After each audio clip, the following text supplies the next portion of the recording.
ইউক্রেনের বুকে আছড়ে পড়ছে রাশিয়ার ছোড়া ক্ষেপণাস্ত্র, ধ্বংস করে দিচ্ছে বৈদ্যুতিক অবকাঠামো, স্থলবন্দর সহ ড্রোন ও অস্ত্র উৎপাদন কারখানা।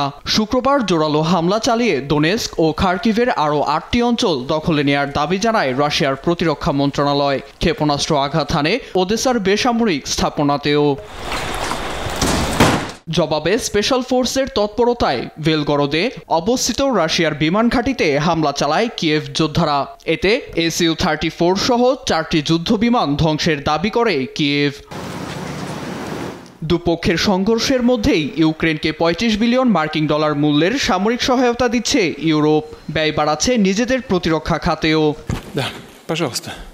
ইউরোপের এসব পদক্ষেপকে রাশিয়ার নিরাপত্তার জন্য বড় হুমকি হিসেবে দেখছেন প্রেসিডেন্ট ভ্লাদিমির পুতিন।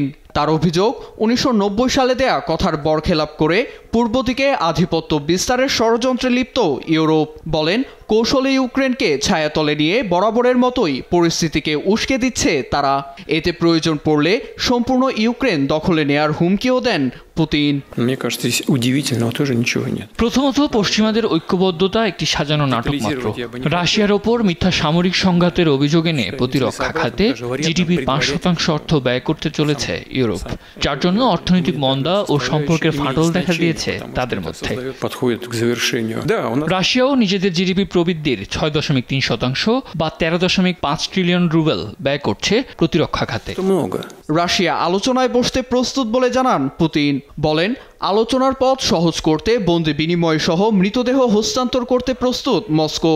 সেই লক্ষ্যে তৃতীয়বারের মতো যুদ্ধবিরতি নিয়ে আলোচনায় বসতে চলেছে মস্কো ও কিয়েভ।